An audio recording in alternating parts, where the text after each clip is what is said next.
Frank, good to see you. First of all, what update can you give us on contract talks for Anthony Gordon, Alex Iwobi and Jordan Pickford? How close to agreement with any of them are you? Close. That's the update for you. All good. What more can you say? I mean, can you expand on it at all? No, we're just, we've got hopefully a situation where we want the players to stay and they want to stay here. It's always been the feeling, so we're very close.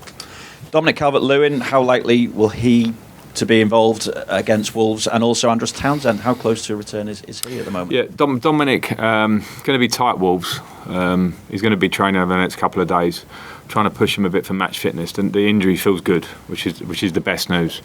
The last thing I want to do is go too soon with him for match fitness. So that's the question mark over Wolves with Dominic. And we've got a lot of games coming up, so that's we have to be clear. And with Andros, he had a bit of a setback, so he's not going to be ready for these next batch of games. Apart from that, take it no new injury concerns within the squad? No. Just looking at the potential transfer window coming up, just wondering, Conor Coady, could his move become permanent in that window? Decore's been linked with Fulham and Forest. Could he move on? And also, what scope is there for you to bring in players? Notably, obviously, we look at it and say you would maybe like to bring in a forward option. Yeah, I don't want to talk about players leaving off the back of newspaper reports. I think that's just a bit lightweight, So we've got our squad. We're working towards Wolves.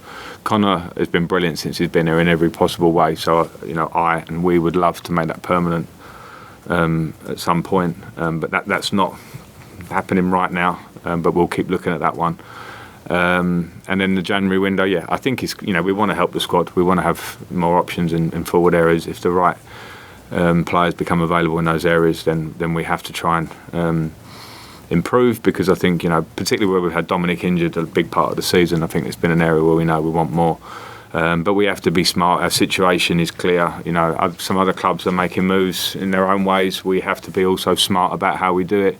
And more than that, concentrate on what we have in the building, the players that we have, how much we're prepared to fight and play well and improve every day. And that's my main concern. But yes, for sure, when the window opens, we'll be looking to improve where we can. Obviously, we know Conor can't play against his parent club. Easy for me to say, but I just wonder how Conor is, how Jordan is after the World Cup, how ready they are physically and mentally to play, and just how beneficial was the break for yourself, for the players who didn't go to the World Cup? Well, Jordan and Conor are great because they're low maintenance, and they would have it would have hurt to leave the tournament. I think the whole nation did, because we felt we were going well, and they're in the bubble. I know what it's like. There's not much of a worse feeling in that moment. Maybe the beauty of this tournament being in the winter is that they come straight back in. The Premier League is a beautiful thing as well. They come back to their clubs. They know how high we regard them in their own ways. And obviously Conor can't play this game, but they've come back with a really good attitude. The break for me has been a good one. I've personally enjoyed it. And that's when I speak for myself. Hopefully I speak for the players in terms of, we went to Australia, we had a good trip. We won a couple of games. We saw our fan base out there. We then had a break from training, which was really good for everyone. And then we've been working hard on things that we probably we know we can improve on generally, and particularly off the way we finished in the 2 games against Bournemouth. Before that, I think we were making really good strides in a lot of ways. But people's minds can obviously get drawn to those games, but we have to think bigger than that and just keep working. When you're preparing to face Wolves, what are you looking at, particularly with a new manager in charge and not an awful lot of information to go on as to how they're going to set up against you? So some basics of probably attributes that Wolves have anyway. Good players, very good players through their team. So we'll look at all of those parts, and then the manager, how he's worked before. I've gone up against him at Chelsea and Seville before. Very, very good manager. Had a lot of respect for his team and the way they set up then. But good managers, and I know just as a manager, that when you come into a different group of players, doesn't mean that you always play the same system, the same way as maybe you play somewhere else, because there'll always be compromises and changes. And so that's probably a little bit of a challenge for us. But if that helps us maybe focus on ourselves a little bit more, then that's not the worst thing. Frank, just away from the game, obviously sad news today about George Cohen. I just wanted to get your thoughts, because I'd imagine you'd come across him quite a bit in the London football scene. I actually didn't, but I'm very aware of him, and I know his fantastic career as one of the men that won the World Cup. His career at Fulham.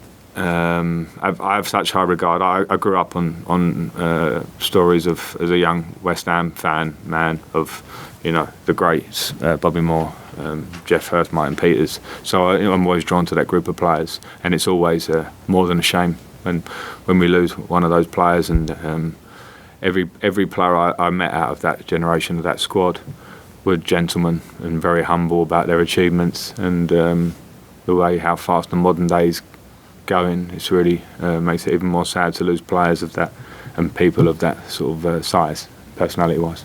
Well, good luck. Thank you. Thanks, Vinny. We'll go to Stuart at Premier League Productions. Hi, Frank. Hi. I think it's going to be 45 days since you last played. It's such a strange situation. What challenges does that prove to you as a coach? And can you see it as a new start, as a fresh sheet of paper? There's been certain challenges in terms of scheduling and the workload, and it's staggered slightly for different players. But I don't think the worst. I don't think it's a bad thing. I think freshness sometimes of mind and having a break is a good thing. We forever talk about how busy our schedule is, and then when something comes that breaks the schedule, maybe you can use it in a positive way, in a sense. And so I think we've done that. So I think there've been challenges, but I hope to see a team that runs out with a freshness about them and an energy and a fitness as a basic point. And then as a fresh start, I don't think we need a fresh start necessarily. A nice break, some freshness in us, but we know what all the targets are. We know the games that are ahead of us. Same as what we did before the break, we want to win them.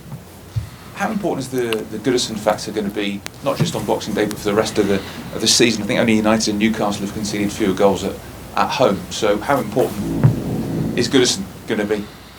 Well, it always has been and always will be, particularly for sure in my time here. We've had some incredible results at Goodison, and that's been because of a joining of player performance and fans joining in and creating this atmosphere that Goodison's had for through history, basically. So it's a big deal for us, and it gives us strength, it gives us confidence. And Boxing Day is always a tough game because of the time of year it is, and the onus will be on us, myself and the players, to inject the energy and engage the crowd, as always. And if we can do that, then it's always a big strength of ours. I mean, you've been involved in Boxing Day football, festive football for, well, pretty much your whole life, I guess. Is it different? Is the atmosphere slightly different? Yeah, it can be. It can be. I won't speak for all the games, but it can be. We're all humans. I think if you spend a day sometimes, eating a lot, maybe having some drinks with your family, like those things, I think naturally it can bring something about it. And this is everywhere. This is across the board. But it's also, I think, a great tradition and game in our calendar that not many teams around the world do. Or leagues around the world do. So I'm not talking it down. As I say, if it's a challenge for us to start the game well or to inject energy into it and intensity, then that's not a problem. Thanks, Stuart. We'll go to Mike at Radio Merseyside. Hi, Frank. Because of the injury to Dominic and his problems, Neal Maupay has bore the brunt of being the focal point for much of Everton's front play. Has the period in Australia and what you've had since given you a period of greater adaptation, if you like, to bring the best out of him? Because quite often it seems in matches he gets the same sort of service that Dominic gets, and they're very different players. Yeah, I'm not sure that last point is exact, but I think we could definitely have appreciated the time to work with the different style that Neal has in the team. We can't hit longer balls into Neal as we can to Dom, and be able to change up that variety of the game, but we can use Neal to different strengths that he has. We've worked more on the team, to be fair, as a group, because I think off the back of Bournemouth, we were 50% down at least as a team in terms of our performance, and that can happen. I think all good teams, and we're trying to become a better team from where we were, strive for consistency. So when you look at Crystal Palace game at home and you look at Bournemouth, they look very different, and that's the work. Absolutely, not just for Neal but for the whole team. So, and we also have to understand that when you lose a striker of Dominic's abilities and quality for a team like us, it's a huge deal. You've only got to look at prolific number 9s through this league and what they do to their teams. That they make or break you at different times. So we have to understand that as well and work around it to try and do as well as we can. I noticed some comments from Anthony Gordon, I think it was after the first game in Australia, where he was talking about that he really enjoyed the game, the performance. He felt it was a lot more like the best that he can do. Obviously, the levels are different, but he was making the point he didn't think he'd been as near as the mark as he should have done in the first part of the season. Lots of different reasons possibly for that, but you get the feeling that Anthony is ready to reach his top levels now? Yeah, I do, and he's a young player. So I think with young players, particularly offensive players and wingers who break onto the scene, I think we have to give some leeway to times where they might have periods where they're not as productive, or they're learning the roles or trying to improve, or defenders are understanding what they want to do to them and have to change their game a bit. I think there's that, and then there's the areas in the game where the player has to improve and wants to work to improve. And what I've seen in Anthony in this period in Australia when we're back, and it culminated with his performance against Villa behind closed doors this week, was a real intensity and energy and an understanding of the role that we want him to play in the team. I've been quite big in communicating that to him from the beginning, but particularly in this break. So I'm looking forward to see his performances. Because goals have been at a premium recently, and you know the importance of goals to win matches, you've made a few tweaks with maybe Alex Iwobi on occasions playing further forward and Onana similarly. Do you think there's been a possible negative to that, in as much as haven't looked as solid in some of the games, noticeably not Bournemouth but against Leicester, when possession was getting given away an awful lot? Yeah, I didn't feel it so much in the Leicester game. I think Leicester are a very good team, and Tielemans scored a goal from that nobody would stop in the world or would see coming. And then when we opened up in the second half, they scored a counter-attacking goal. But I thought in a lot of parts of our performances and our opportunities to score in that game, and it was a close game. Bournemouth wasn't. It was how we do not want to play, and a lot of basics were not right in that game. And as I say, a team in our position, I think it can happen. The important thing is that you address it quickly. I haven't changed position with certain players with an idea that will help us score more goals necessarily. One of the facts about our team in the top area of the pitch is there's not a history of scoring a lot of goals. So that's where we're in development and have to get better. And sometimes you don't just click your fingers and that happens. You have to really work towards it. So everyone has to take a bit of responsibility for that one. But what we have seen of ourselves in the first half of the season, if you take out those Bournemouth games, particularly the league game, is a solidity in us, in our game, that was a big improvement on last year. And we saw lots of games where we saw improvements, and at times where we haven't had that threat at the top end of the pitch or that clinical nature. It's allowed games to maybe swing against us or become difficult. Leicester's a great example because we had the two best chances of the game. So we want to keep working on that. Some of that will be what we do here. That's the first part, as I said before. Some of that will be what can we do to bring into the club to help us in the area of the pitch. Thank you. Thanks. Thanks, Mike. Any further questions in the open section? Will, we'll go to you next. Hi Frank, just wanted to ask overall about the financial situation. I think when you said in the summer you knew it was a big thing. I think it was after the Palace game, it was a sort of a big thing, the financial situation of the club. So heading into January, is it looking a lot better, and do you think it will affect recruitment in terms of maybe having to compromise on players you want, in terms of maybe structuring deals, etc., or transfer fees? Yeah, maybe. That's a difficult question for me to answer financially. Like the numbers and economics are not really for me to sit here and go through that one. Does it affect you? Yes, we have to be sensible. And I think, some of the things before I was here, I think we look back and I think as a club we want to move in the right direction. And when people spoke about the summer window, everyone was get another this, get another that. Firstly, you've got the budget to do it. Secondly, you have to believe that player will help your team now, will help grow as an Everton player, is the right mentality as an Everton player. All these things come into the account. So we have to be smart and try and work in a smart way. I don't think that's changed from where we were in the last window. We'll do our best. What we do have is a very joined up idea, myself and Kevin and the board, of where we want to get to. We'll do our best. But what we don't want to do, and I don't want to do, is bring in players that are not going to help improve us, that are going to sort of sit in the squad and not help improve us. And then you can have different issues within the squad for that.